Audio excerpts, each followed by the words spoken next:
You don't want to miss Beyond HR Forum, being held June 11th and 12th, 2020 in Amsterdam, where you will meet inspiring, forward-looking, and impactful leaders in human resources.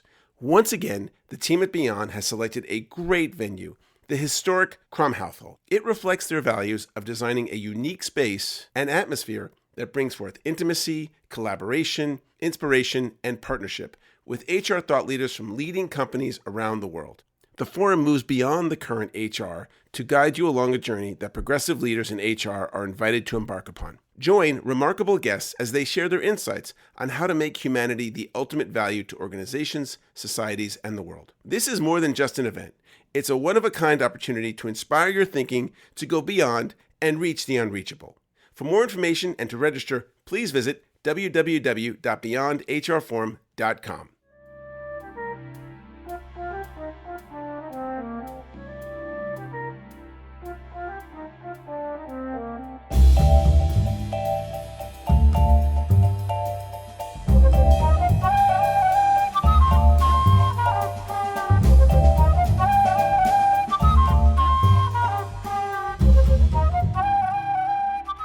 Hi, welcome to another episode of You're Hired. I'm your host, Lauren Epstein. You're listening to 96.7 FM here in Arlington, Virginia. Today, we're doing a show on robots and jobs. We're not trying to get robots jobs. And we're not talking about getting jobs to build robots. We're talking about the replacement of jobs with automation. And this is becoming a more obvious thing as you go to the Starbucks and you can make your orders with your phone. I know there's some pizza stores that they have machines making pizzas. But how is this really going to affect the economy and you and your job? Because clearly robots are not going away. It's a much, much bigger industry. So with me, I have a very special guest. I'd like to introduce you to Daniel Kline. Daniel's been writing since his early 20s, and he now shares stories about consumer goods, technology, careers, and more breaking news for the Motley Fool. If you don't know the Motley Fool, you should check it out. It's a great investment advisor online. Dan's worked for Microsoft on its finance application and the Boston Globe, where he wrote and ran Boston.com, the business desk. His latest book is called The Worst Ideas Ever, which we're going to see if he can say something about. And that's been published by Skyhorse and can be purchased at bookstores everywhere. Daniel, welcome to the show. Thanks for having me. Also on the show is the brains of the operation, Cathy Barrera. Cathy is the Chief Economic Advisor for the online jobs platform ZipRecruiter. So ZipRecruiter is a great site to go to find jobs. She serves as the team's lead authority on U.S. unemployment or employment, labor and job market issues, especially as they pertain to ZipRecruiter's core customer base of small and medium-sized businesses. Cathy's resume includes a Ph.D. in business economics from Harvard University and a Master's of Science in applicable mathematics from the London School of Economics, and she was an assistant professor of economics at Cornell. Cathy, welcome to the show. Thanks for having me. I just want you to know, Cathy, that almost every one of my guests puts their degrees, and I generally don't read them because I think it sounds boring, but yours are so darn impressive and so relevant. So you're the first person whose degrees I have read. Oh, thanks. So one of the reasons we're having them on the show is that Dan wrote this really interesting article on this subject, how robots are taking jobs. And he interviewed Cathy for the article. So I wanted to kind of talk about that, but get in a little more in depth about what the future looks like. So Dan, why don't you start us off? What had you write this article? Well, you're seeing a lot of stories about how robots are coming and, will there be enough jobs for everybody? And I thought it was important to have a bit of a reality check. And the reality is, absolutely, there is automation. Anyone who uses the Starbucks or the Dunkin' Donuts app understands that if you place your order and it goes through a computer and not a person, that there's some labor coming out of that. And it's quote, a robot automating a job. But the reality is, there aren't less people at Starbucks. There's more people making your drinks and trying to get you through the store faster. So we're in this sort of first phase where automation is going to be about efficiency, but we're going to get to a phase where if you do a rote, repeatable job, something that could be automated and replaced by technology, at some point that's going to happen, and you should prepare for it. And so do you feel like we're coming to some kind of point in our economy where we should become more aware of Is my job replaceable? Yeah, absolutely. So, I wrote specifically about retail, but we've seen this in manufacturing. Back 30 years ago in manufacturing, you threw people at the problem. Now you throw machinery at the problem, and it's a very expensive startup, but you don't have to pay those ongoing labor costs. And if you look at a chain like McDonald's that can pass on the cost to franchisees, something like a Big Mac is absolutely automatable. So you, in the next few years, are going to walk into a McDonald's, order on a kiosk, and then a robot is going to make your sandwich. And the cool thing about that is there's no room for mistake. If you ask a person, hold the ketchup extra pickles, they could hold the pickles and give you extra ketchup. The robot automated system is not likely to do that. So you're going to take out problems, you're going to have better customer service, and you're going to free up less people, to interact with you. So as you walk in and you're not comfortable with the kiosk, it'll be just like at the grocery store, where there's one person for every 4 or 5 automated aisles that kind of helps the uncomfortable through the process. Or the person might bring you your meal, but there will be less people. And that's something, as workers, you absolutely have to think about, because what skill do you bring to the table that's going to keep you employed when some of these things do get automated? And how prevalent is it in our current business culture that folks are automating? Is there any kind of numbers we can point to, or some anecdotal information? I'll go anecdotal, and maybe Cathy has some numbers. But if you look, Starbucks led the way. They were the first with mobile order and pay. And now it's become industry-wide. First you had Dunkin' Donuts and then Panera Bread, so it spread through the coffee industry. And now if you look, Chipotle is doing it. You're seeing more and more fast food chains go to mobile order. And it's about efficiency. If you go to Chipotle, I used to joke to my wife that if there's 2 people in front of you, it can take an hour, because everything is custom and handmade. So now you can go to the app, and they have a second production line at many stores where you don't see, filling orders placed on the app. And that's something that more and more restaurants are configuring. Instead of maximizing our space to take orders, how do we maximize our space to fill orders? And in some ways, that's just a job shift. It's taking people out of customer service and order taking and putting them into production. But as I said before, eventually, some of that production, you don't need a person to make fries. It's a very automatable task. You don't need a person to make coffee or do very simple things. So it's happening on an increasing level, and it's also happening at the warehouse level. You've all seen the pictures of people working alongside order picking robots at Amazon. That technology is here, and it's going to be used more often.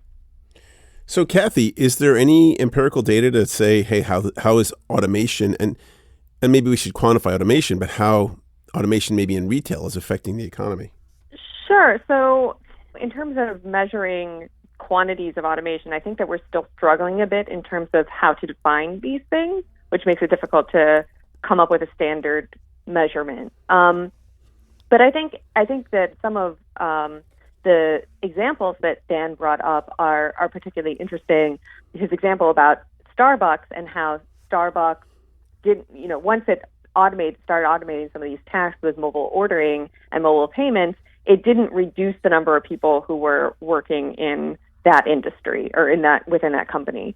And actually, we can go back to a much older example where we might think that the story has sort of played itself out, and sort of take a look at what happens with that example. So the one I'm thinking of is the introduction of the ATM machine, ATM. And when the ATM was introduced, you can actually see, if you look at a graph of this, if you Google it, that as ATMs proliferated, actually the number of teller jobs in banks also increased. And in large part, that's due to more branches opening. So I think that the story is a lot more complicated than sometimes we make it out to be. And part of what is happening, which Dan alluded to, is that it's not just that there is a set thing called a job, which automatically is composed of a certain set of tasks. And then we develop the technology that can do that set of tasks, and therefore people no longer do that job. Actually, jobs are a more nebulous thing, and we have organizations and management decide what tasks are going to compose a particular job. So one of the things that happens when these new technologies are introduced is that they are better at some tasks than at other tasks. And they don't come in and wholly eliminate particular types of jobs. Usually they change the composition of jobs, which in the end can lead to more jobs of that particular title, or it could lead to fewer jobs with that particular title. So an even older example, there used to be a time when we did not have automatic ice-making machines. And if you went to a bar, there would actually be a person who would chip away at a big ice block in order to make chips of ice to go into a drink. That job definitely no longer exists. And I want has that been job. Replaced by technology. I want. There's got to be one bar somewhere I want that still job doing now. that. Yeah. Well, now they're getting back into making fancy ice, right, without any air bubbles. Yeah, and bespoke ice. Bespoke Absolutely. Ice. Well, you bring up which I think is another actually important point, which is that figuring out which jobs are going to be replaced by technology is not simply a matter of determining which task technology is going to be able to accomplish, but you also need to bring in economic ideas, right? So it's not just about what can the technology do, but it's about what do people want to pay a robot or an AI to do versus what do people want to pay another person to do. I remember growing up in New York where there was a person who operated the elevator, which, now you'd think that's crazy, but that was a job for decades. Well, but you go back to the Starbucks example. I think it's a prime area because, Cathy, have you ever had a cappuccino from a machine? So probably from a Keurig or something like that. Yeah, and I've had them from gas stations and rest stops and whatnot, and it's not as good as one that's handmade. And to take it a step further, Starbucks baristas have a certain level of training, but I was in Seattle a few months back, and you can go to coffee shops or the Starbucks roastery where the level of training is higher, and the amount they can do to your coffee as a person can't really be duplicated by a machine. I mean, perhaps at some point it can, but it's not, just because the ingredients are the same doesn't mean that all the touches and the sort of subtleties are the same. So there are things that can be automated, but something is lost in the automation. Well, let's talk about that. That's a really good point. So, Cathy, what are some of the key components we look at when we want to automate a job? So currently, the way we sort of think about which jobs might be automated going forward is which tasks are the easiest to routinize. So what can we easily program a computer to do? So we're thinking about tasks that are repeated and done the same way every time. Now, of course, when you think about how technology is going to develop into the future, we're now thinking about machine learning, perhaps computers that can program themselves. So it's sort of unclear, I think, in the far future, what tasks technology is going to be able to do. But I think over, say, the next decade, most of the tasks that technology is going to be able to replace are the most routine ones. So that was something that Daniel had said is repeatable and routine. But aside from that, is there anything else, other industries like manufacturing or retail, any that'll get hit harder? Or are there any other dimensions that people need to look out for? Because if I'm in school or I'm looking to change careers, I might want to think about, is what I'm doing something that could be replaced by a machine? Well, if you look at retail, people don't really think of it because it's a different type of automation. But inventory used to be completely person controlled. I used to run a big toy store, and you would walk around the toy store and you'd say, well, we sold 4 of these last month. Next month is a busier month. Maybe I should order 5. It was very sort of old-fashioned and paperwork-based. Now, even a very simple point-of-sale system, the system that tracks what sells and what gets purchased by a store, can tell you, based on history, you sold this many, and then there is still a personal component. A human can say, well, yeah, we sold 12 Guardians of the Galaxy Monopoly sets last year, but we're not going to sell 12 this year because there's no movie coming out. So there is some human component, but inventory at a big department store has largely been automated, and you've taken a lot of that work out. And really anything that's numerical, where data can make the decision, is at least going to be AI/robot assisted, if not completely replacing humans. And when you say AI, so the folks who are listening, that means artificial intelligence. And then the actual application is, some of these computers that use what are called neural nets. And it's a way of, the notion of the computer and the brain, a brain being a computer, we know is actually kind of false. But this simulation of what we think of a brain as being able to make decisions based on different data sets that can then be learned. So I'm sorry, go ahead, Dan. I just wanted to make sure folks who are listening kind of get the concepts.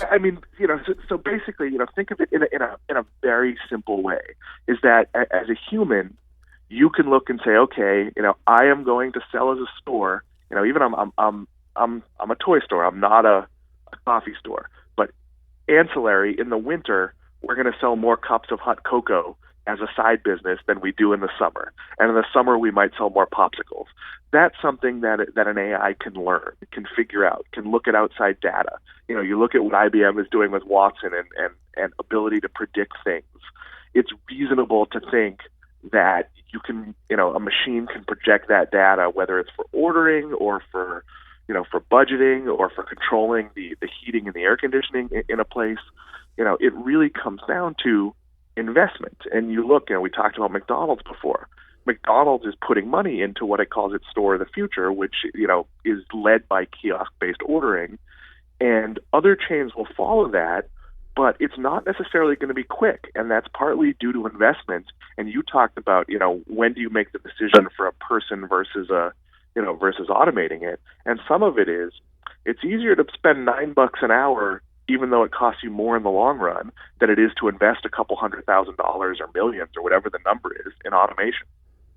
Right. So we talked about some of the jobs that we think a robot would take. What about, what are the skills that a human being, that's unique to a human being? Because it seems like maybe the question that we should be asking is not, is it robots, but what is the mixture of a robot human interaction that is, if we're talking about a partnership. A lot of jobs now have a certain amount of robotics included, right? Or assistance. Well, humans seem pretty frustrated with robot customer service. Anyone who's ever dialed an automated number where, say what you'd like to hear, it never really works. So I think for a long time, we're still going to be interacting with people, even if robots are part of the chain. Cathy, you might have more specific insight on that.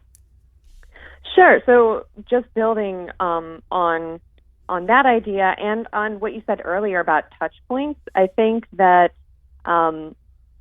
so the way that I think about the skills that will be important for people in the future is thinking about what is it that we as consumers want from other people. So I think that those interpersonal interactions, I think creativity, ways that you can relate to other people or marvel at the skill of other people.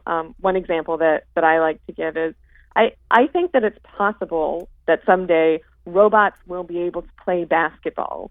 And it's also possible that people will pay a bunch of money to go watch the robot basketball league. But I don't think that the robot basketball league is going to replace the NBA. I think that still people are going to want to go watch other humans play basketball. Same thing with self-driving cars and NASCAR. So I think that there's aspects of feats of human skill, of creativity, of interpersonal relations that are important enough to us as people, us as consumers, that they're going to be things that we're still willing to pay for. Right. We're going to take a quick break. You've been listening to You're Hired. I'm your host, Lauren Epstein, here on 96.7 FM. We'll be right back. You don't want to miss Beyond HR Forum, being held June 11th and 12th, 2020 in Amsterdam, where you will meet inspiring, forward-looking, and impactful leaders in human resources. Once again, the team at Beyond has selected a great venue, the historic Kramhauthal. It reflects their values of designing a unique space and atmosphere that brings forth intimacy, collaboration, inspiration, and partnership with HR thought leaders from leading companies around the world. The forum moves beyond the current HR to guide you along a journey that progressive leaders in HR are invited to embark upon. Join remarkable guests as they share their insights on how to make humanity the ultimate value to organizations, societies, and the world. This is more than just an event. It's a one-of-a-kind opportunity to inspire your thinking to go beyond and reach the unreachable. For more information and to register, please visit www.beyondhrforum.com. Welcome back to the show. We're talking about robots and jobs. With me is Daniel Kline and Cathy Barrera. We are talking about how robots are going to affect your career, not just robots, but artificial intelligence. Cathy, let me ask you a question. So if you're saying that there will be a future for people in certain things, that it won't just be, robotic, what about the notion of a lot of the companies that are creating this automation? So I'm talking about the big five, right? Google, Amazon, Microsoft, Facebook, and Apple. Those companies are creating a lot of this automation and are buying the companies that are creating the automation. They create a tiny fraction of the new jobs. In fact, Tesla Motors is worth more than General Motors, regardless of the fact that they are making a tiny fraction of the cars. I think General Motors is making over 10 million cars and Tesla's making like 70,000, but they're valued the same. And because of that data, are these companies that are creating the automation going to become like monoliths of like all this data and all this automation, but not more jobs because you don't need as many people? I don't think that that's completely accurate or a full picture of what might happen. So I certainly think that the companies you're talking about are very big. They're developing important technologies, and they're likely to remain powerful in this game. But I would also say that a lot of the technologies that are being developed are enabling entrepreneurs and entrepreneurship. Another example is 3D printing and manufacturing. I spoke with a woman named Lucy Beard who owns a 3D printed shoe company called Beats, and she was telling me that their company is working with designers who are coming right out of design school in order to enable them to start their own shoe line. Now, prior to 3D printed technology, in order to start your own shoe line, you would have to get molds for the soles of the shoes in every single size. It was a massive upfront fixed investment. And if you didn't know whether your business was going to succeed, that's quite a risky proposition. With 3D printing, that type of upfront cost is completely eliminated. You see that same analog in the digital world with services like cloud services and Amazon Web Services. So a lot of entrepreneurs who have great ideas have easier access to get up and started than they might have had prior to these technologies. So let me ask you this, Cathy. It sounds like, I look back at the revolutions we've had, the Industrial Revolution, and all when these new technologies came, it created more jobs. And I think there's two camps, kind of like maybe what you're saying, where people are excited about this new technology because it will create new jobs, right? And the other side where it's like, well, there's going to take jobs away. Do you think that really we are going to have more jobs and that this new notion of robotics and machines kind of doing some of the things that humans have done are going to grow the economy and grow the number of jobs that people have, or maybe even just grow the level of jobs where, like you're saying, these people come right out of school and they can have their own shoe line? I almost sort of want to flip the premise of the question. So when we think about jobs, we think about going into the job market and looking at different companies and which positions are open and sending in a resume and doing an interview and trying to get that slot. I think that system and those kinds of jobs might decline the way that you're talking about. But that doesn't mean that there won't be enough work for everyone to contribute to the economy, and that also doesn't signal the demise of the economy. So if a lot more people are self-employed or entrepreneurs starting small businesses, and we see a sort of a more segmented or fractured market in some industries, there can be room for a lot more players. Each can get a smaller piece of the pie, but again, those jobs or what employment looks like, I'm not sure that we even have the concepts to think about how that's going to look. And are you talking like far into the future or the next 10 years? Farther into the future, yeah. Mm-hmm. Do you think there's going to be some kind of, as we see this transition, as far as you can look with some reliability, what do you see?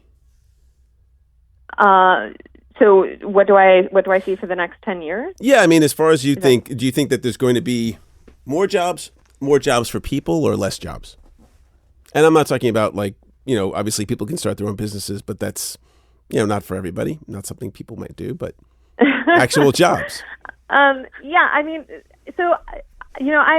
think about the technologies that are being developed now as being on the scale of the Industrial Revolution. I think that the structures and systems that we have in place are going to be that different after this development of technology as they were through the Industrial Revolution. And so, I think that there's two ways that you need to think about this problem. One is thinking about what is this thing going to look like when everything settles down? And the other is what do we do in the meantime? How do we adapt along with these changes as they're still developing?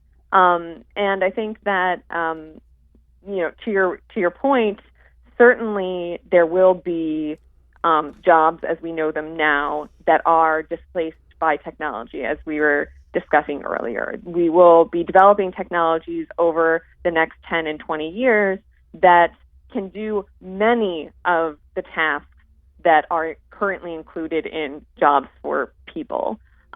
So, those jobs will decline, but that can also create room for other kinds of jobs and other kinds of tasks. The question is about how people who are already in the working world can adapt, and how can we help them adapt? What kinds of skills training can we as a society sort of support in order to help that adaptation take place? That's really interesting you say that. About 18 months ago, the Bureau of Labor Statistics said that there are now more jobs than there are people, which is like the first time this has happened in the history of, tracking this information. But yet we have all these folks who are out of work. Perhaps part of this equation is how do we educate folks differently?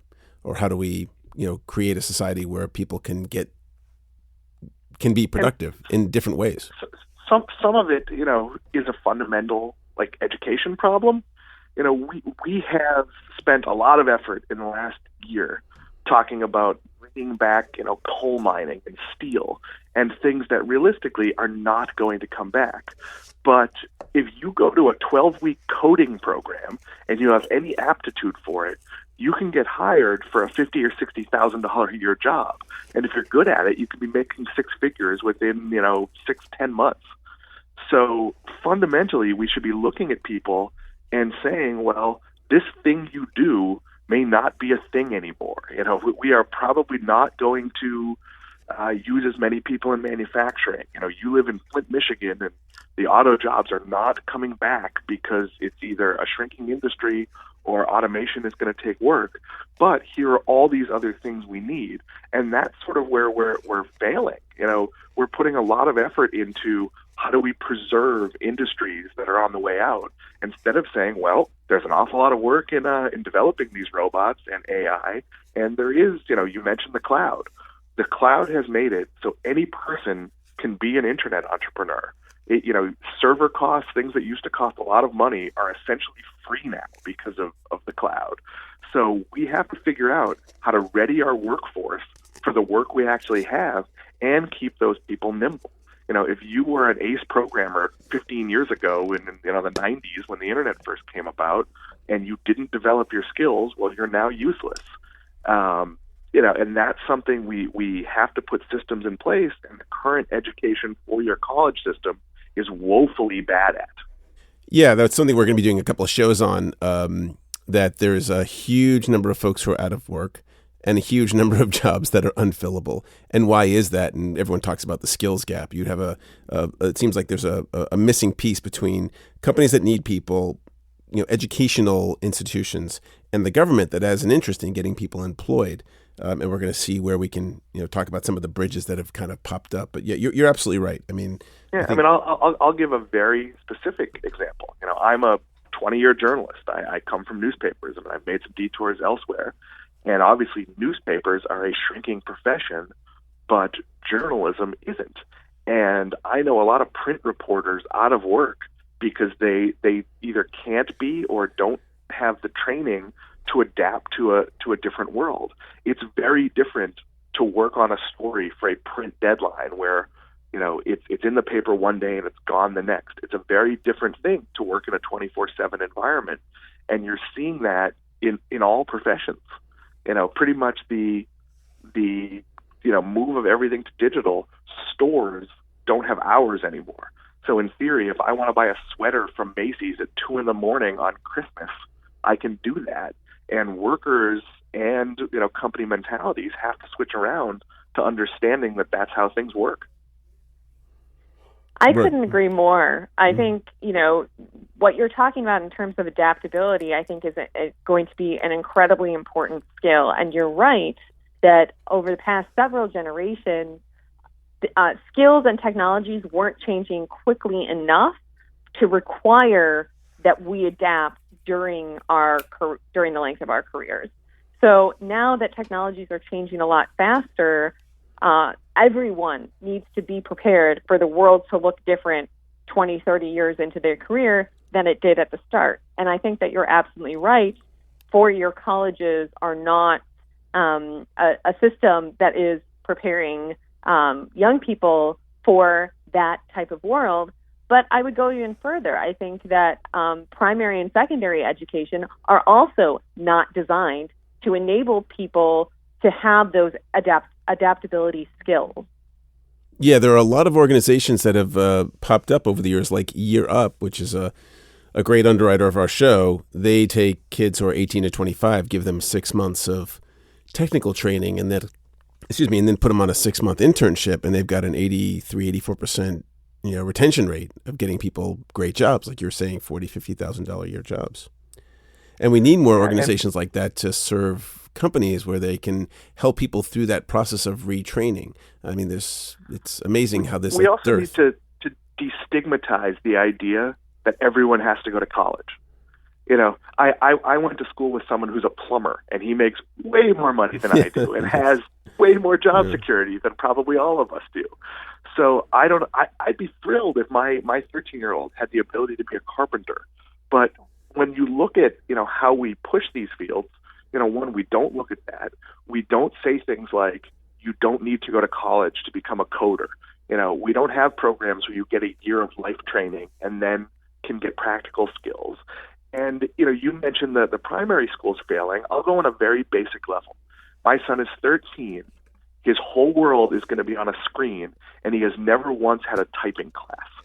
And I don't understand that. They taught us handwriting, and I took typing in high school on a typewriter. So if kids are going to be working on keyboards their whole lives, why aren't we teaching them to do that quickly? That would see, 70 words a minute is a pretty valuable skill in a day and age where everything is typed. So we're failing to adapt. We have, the same or worse curriculums we did in, 1960, and we're not serving the populace well, which, you can do it on your own. But if you're a fast food worker making $9 an hour who sees that his job is going to get automated, you don't necessarily have the ability to go out and find the program that's going to teach you the skills so the robot will work for you rather than putting you out of a job. Right. Yeah, one of the things they're doing at University of Maryland, we did a show on, is that for freshmen, they're putting freshmen from all disciplines, all majors, into one of like 8 or 9 different silos. So one of them is like biology, where they're doing actual research in their freshman year, with the concept being that, and you've heard this number, 60 or 65% of jobs in the future don't exist now, right? So kids who are in elementary school, most of those jobs that they have aren't even around.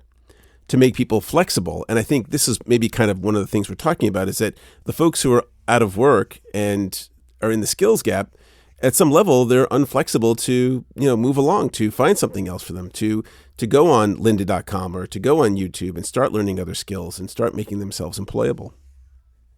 Well, our system of education is almost designed to ensure that people do not have that flexibility and that adaptability. I mean, primary schools, elementary schools, were invented by industrialists in order to create a workforce who would be docile, who would show up to work on time, who would do exactly as they were told, and only that, who basically people who would act as if they were robots. Right. So yeah, I'm really glad you're saying that, because that is so true.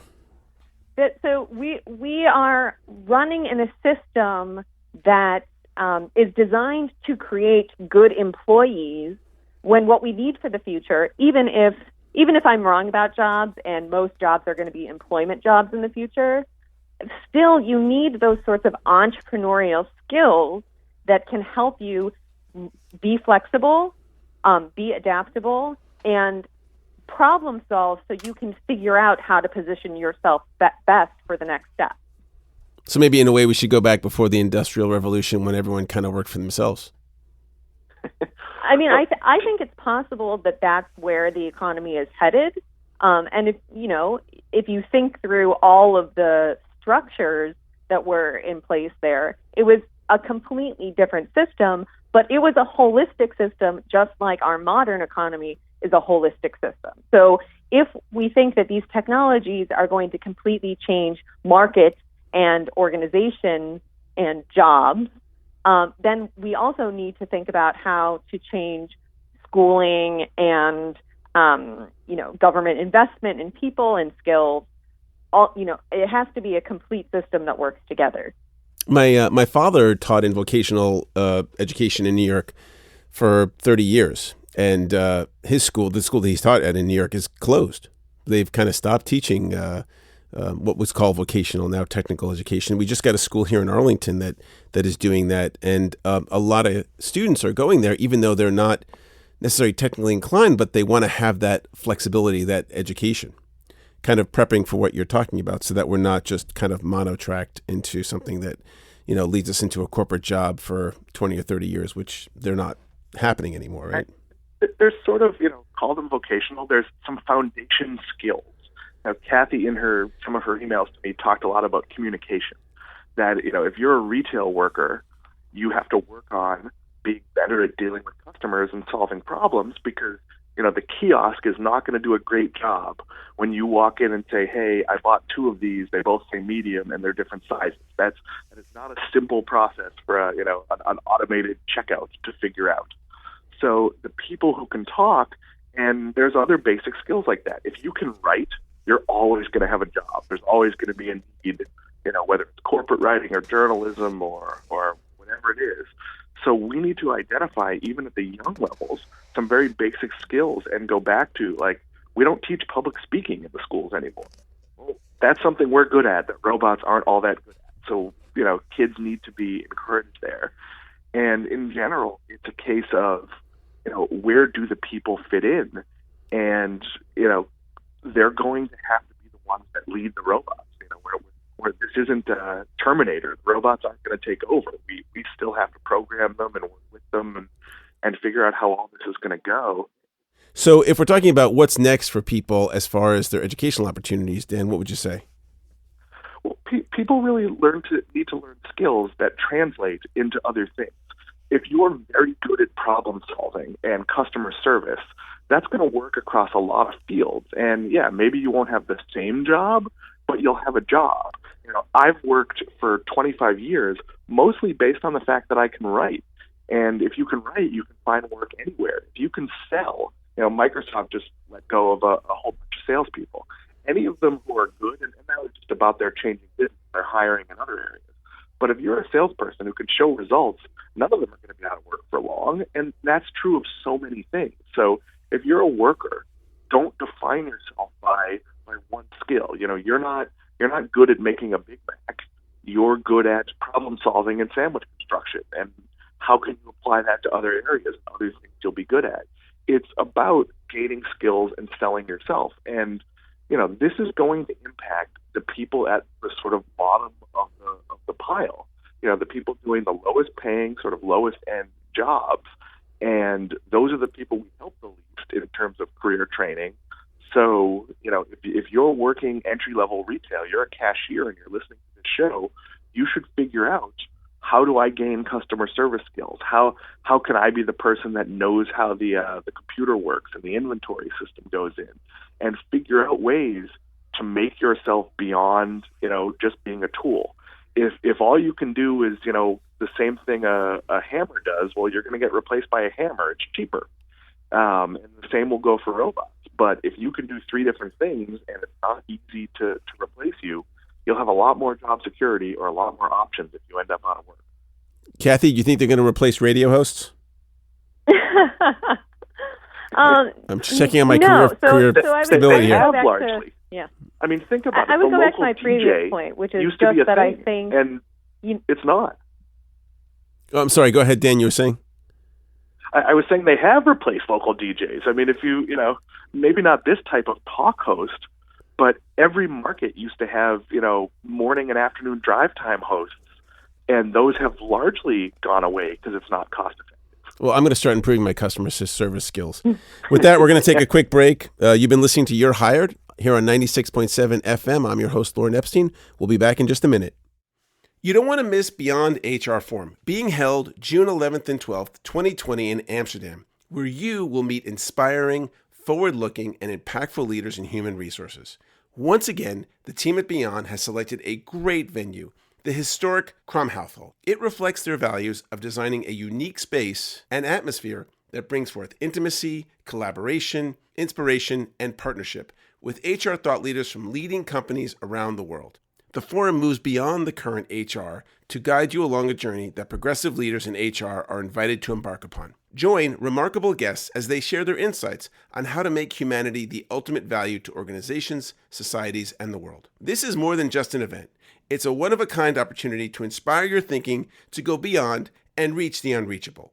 For more information and to register, please visit www.beyondhrforum.com. If you want to sell more to HR and TA professionals, we can help you bring your brand into the ears of over 100,000 decision makers around the world. To advertise on this and other shows, contact us at lauren@laurenepstein.com. Welcome back to the show. We're talking about robots and jobs. With me are my guests, Daniel Kline and Cathy Barrera. And we are talking about what's going to happen when the robots come. Artificial intelligence, automation, and how they're affecting our jobs. So I think we got a pretty good, clear message that technology is coming. It's here. It's replacing some jobs. And then in some places, it's becoming more of a partnership. So if you're working, you may get an assistant that's a robot or artificial intelligence to help you do your job so that the company as a whole can be more productive. What jobs do you think are really secure, and what people should be going into to leverage this new burgeoning economy? Cathy, why don't we start with you? I was once asked, what job will never be able to be done by a robot? And I honestly believe that if you're talking about never ever, I don't think that there is any skill that technology won't ultimately be able to do. Even and like that's a why, mom, again, like a mother, you think? You think a mother? Right. So I think that we could develop a robot that was able to, feed an infant, sing it lullabies, put it to bed, change its diaper, all of that. I think that you're exactly right. The question is, Cathy, not I want you to know something. Whether or not technology can do this. You're going to get a lot of hate mail from all the moms who listen to my show. Well, let me finish my sentence. Go ahead. The question is not whether or not we can develop the technology that will do those tasks or execute those tasks. The question is whether we want to pay for technology to do those tasks. And I think that speaks exactly to your point about a mother, right? Those are tasks, that's a job that we want a human to do. We do not want to put a robot in that job. And so to me, the question is not about what is technology going to be able to do? It's what are we going to choose to use the technology for, and what would we rather have a human doing? Well, I'll posit this, right? So if the state is running an adoption place, rather an orphanage, and there aren't enough, people, because labor is expensive, maybe an automated mom would be the solution. Like, it's not the ultimate solution for those who can afford to be a mother, but it's the solution for folks who, they have this technology. I mean, answering your question, but we're already doing some of that. I mean, think about food preparation in 1950 and the role of a stay-at-home mom. The creation of just the frozen dinner freed up so much time and ability. So I don't think, you're going to have robot mothers raising kids in like a creepy sci-fi fashion, but you're absolutely going to have robot daycare and robot babysitters and, moms who are freed up to do interpersonal and human things that may not be changing diapers. They may not be, some of the feeding tasks or some of the pure supervision tasks. So some of the robot invasion will be about maximizing human time. And, if humans are best at certain personal things that robots can't replace, then robots will assist us in areas that sort of give us more hours in the day. In my mind, I'm hearing, Alexa, change my kid's diaper. I thankfully I have a 13-year-old, so I don't have to worry about that anymore. But boy, that would have been nice. Especially at 2 o'clock in the morning, 3 o'clock in the morning. And I think that's what's going to drive invention. You've seen automation of driving, right? And part of that is commuting isn't fun. So if we can eventually, during our commute, be reading a book or watching a movie, that's going to appeal to a lot of people. So we're going to work to automate that stuff. If we really don't like taking the trash out, we're going to automate that. And that's, we have robot vacuums because vacuuming your house is not a task anyone wants to do. So, that's driving the innovation. I was at the Consumer Electronics Show this year, and there were 1,000 different, automated products.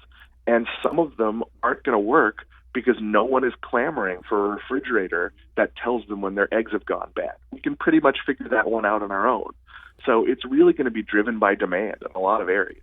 But so I want to get back to the original question I had for Cathy is what jobs, though, now, and I don't mean like in the fantastical future, but in the next 5 to 10 years, people should be thinking about to leverage this new technology. Is there anything that comes to your mind? Like, should people be getting into robotics or programming around AI? Yeah, so I would definitely put the skills that are required and even some of the jobs into two camps. So one is the type of technical skills that you're talking about. So the people who are developing these technologies, there is going to be plenty of jobs for them over the next 5 to 10 years. On the almost opposite spectrum is right in line with what we were just talking about, high-touch jobs that are not routine and involve a lot of interpersonal communication and interaction. So things like nurses, home care, these types of services, childcare or elder care, those skills and those jobs are going to be on the safe side for the next 5 to 10 years. And you had written, Dan, about Mark Cuban predicting that this is going to make someone $1 trillion. I think that's actually a wrote piece that goes into some of our articles. I don't actually think that's something I wrote. But this is going to make tons of people, millions and billions of dollars. It's very fast moving. And think about anything you don't like. I don't like to shave. It's a pain. It's difficult. It hurts. If I could invent, and I'm not an inventor, a device I put in my face, a little robot that walked around and I came out of it with a clean shave, I would jump on that in a heartbeat. And I think you're going to see an explosion of entrepreneurs. And if you look at Kickstarter, there's everything from projects on how to make the perfect cup of coffee with a $300 device to, automating anything you can possibly, imagine.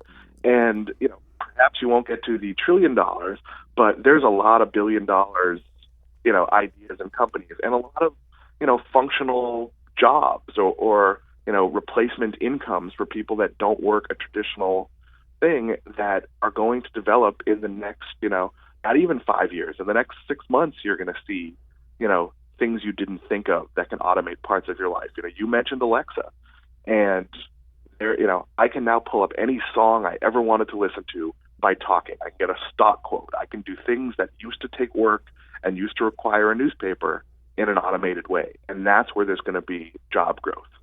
Thank you. In the last couple of minutes of the show, Cathy, do you have any parting words for folks? Any wisdom about this robots are coming? For individuals, I would reiterate something Dan talked about a little bit earlier and that we discussed in our article, or in his article where he interviewed me, that skills that are general skills that are in high demand, like communication skills, writing, interpersonal skills, care, these are going to be very important skills. So, doing some introspection and figuring out which of these skills that you have and which you can really strengthen in order to position yourself best over the next 5 to 10 years. And then the second point is just, I think, more generally, not individually, but we need to think how to best educate our children to prepare them for this future economy that's going to be very fast changing. Yeah, I think you're spot on. Dan, any parting comments? Yeah, I think it's important to embrace this. It's about flexibility. If you work at Starbucks, which we've talked about a few times here, your job might change. You're not going to do the same things, but as long as you sort of lean into the curve, you should be fine. Acquire new skills, and I'm sure at some point we talked about how computers were going to replace jobs, and maybe before that they talked about how pens were going to get rid of people. Jobs are going to change. The work world is going to be different. But if you embrace that and move with it, you'll be fine. There you go. Embrace the change. Cathy, how can folks find you if they'd like to? Sure. I'm on Twitter at CG Barrera. That's the best ways to get in touch. And that's CGBARRERA, right? Correct. And Daniel, how can folks get a hold of you? I'm at Worst Ideas on Twitter, and certainly you can follow all of us at fool.com. Sure, and tell us about your book coming out, Worst Ideas. No, my book's been out for a while, actually. Oh, okay. So tell us about your book. Worst Ideas Ever was sort of a goofy collection of essays looking at everything from New Coke to sort of some of the biggest movie disasters of all time, and really a lighthearted take on how all those happen. So if you need a good bathroom reader, jump on Amazon, buy a copy, hit me up on Twitter, and I will happily sign one for you. Awesome. And Cathy, tell us what you're doing this summer. You're having some fun. I thought it was kind of a cool trip. I'm traveling cross country with my fiance. We are traveling 48 states to taste local ice cream in each one. And so far you're at 10 states? We're on our 10th state, Alabama. Yep. How many states are you doing a day? Well, it depends on the part of the country you're in. When you're up on the northeast coast, you can hit quite a few in one day. But we're getting to the time where it's about one a day, and once we get onto the west coast, it will be several days in one state. That sounds like fun. Well, I want to thank you both for joining us on the show. You've been listening to You're Hired. I'm your host, Lauren Epstein, here on 96.7 FM. And we'll see you next week on another episode of You're Hired.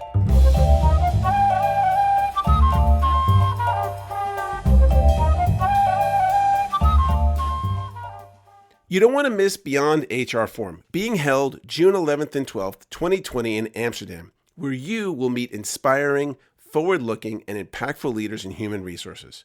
Once again, the team at Beyond has selected a great venue, the historic Kramhauthal. It reflects their values of designing a unique space and atmosphere that brings forth intimacy, collaboration, inspiration, and partnership with HR thought leaders from leading companies around the world. The forum moves beyond the current HR to guide you along a journey that progressive leaders in HR are invited to embark upon. Join remarkable guests as they share their insights on how to make humanity the ultimate value to organizations, societies, and the world. This is more than just an event. It's a one-of-a-kind opportunity to inspire your thinking to go beyond and reach the unreachable. For more information and to register, please visit www.beyondhrforum.com. If you want to sell more to HR and TA professionals, we can help you bring your brand into the ears of over 100,000 decision makers around the world. To advertise on this and other shows, contact us at lauren@laurenepstein.com.